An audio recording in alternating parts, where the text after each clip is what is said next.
Hindi nga sukat akalain ni Lynette ang ginawa ni Moira na bigla na lamang kinagat ang kanyang mga talampakan. Kaya naman hindi niya maiwasang itulak ito at sipain sa kanyang mga paa itong si Moira. Kaya naman itong si Moira ay duguan ang kanyang nguso. Wala na talagang pag-asa na itong si Moira nga ay magbago.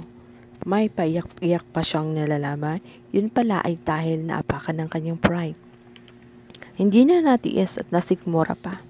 Kaya naman nagawa niyang kagatin itong si Lynette. Mukha tuloy siyang asong ulol na bigla na lang nangangagat. Hindi niya na matanggap na para siyang pinaglalaruan at ginawang parang uod. Sagot naman ni Chang Susan na wala umanong uod na nangangagat. Ang mga uod umano ay mababait, hindi kagaya niya.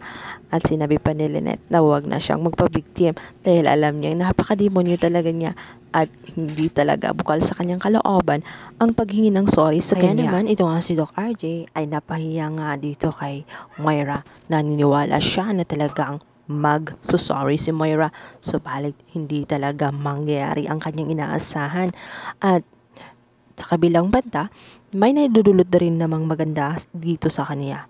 Dahil sa ginawa ni Moira, ay tuluyan na nga silang naghiwalay dahil si Moira na nga ang tuluyang umayaw at sumuko na nga. Nasuyuin si RJ na patawarin. Wala na umano siyang pakialam kung anong desisyon ni RJ na patawarin o hindi. Ngayon ngang malaya na itong si RJ, ay gumawa na nga ng hakbang itong si Giselle na muling magkabalikan itong si RJ at Lynette. Pagkat botong-boto nga siya kay Lynette, nais niya na magkabalikan silang dalawa.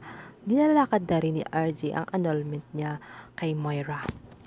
Samantala, nakaramdam na nga ng takot at pagkabahala itong si Doc Carlos dahil may posibilidad nga na magbalikan na nga itong si RJ at Lynette lalo't wala na nga sila ni Moira.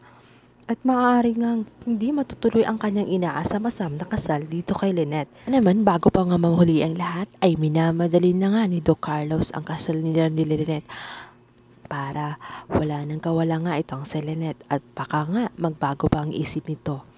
Isang umaga nga ay niyaya ni Giselle itong si Lynette na kumain sa labas dahil may importante silang pag-uusapan. Subalit hindi lang pala iyon ang pakay ni Giselle dahil naghihintay si RJ sa resto na iyon. Sakto na nga palabas si Lynette at Giselle para kumain. Subalit bigla nga dumating itong si Carlos at sinabi niya na kailangan na umano puntahan ang venue ng kasal nila. Labis namang ipinagtaka ni Lynette bakit biglaan.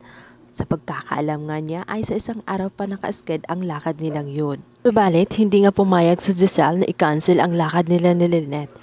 Hindi niya kasalanan kung may emergency siya sa itinakdang araw niya sa pagpunta ng venue na yon dahil sinabi ni Giselle na mas importante ang kanilang lakad nitong si Lynette at hindi rin pwedeng i-cancel.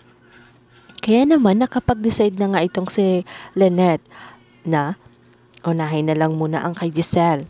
Tingin nyo guys, matutuloy pa kaya ang kasal ni Doc Carlos at Lynette?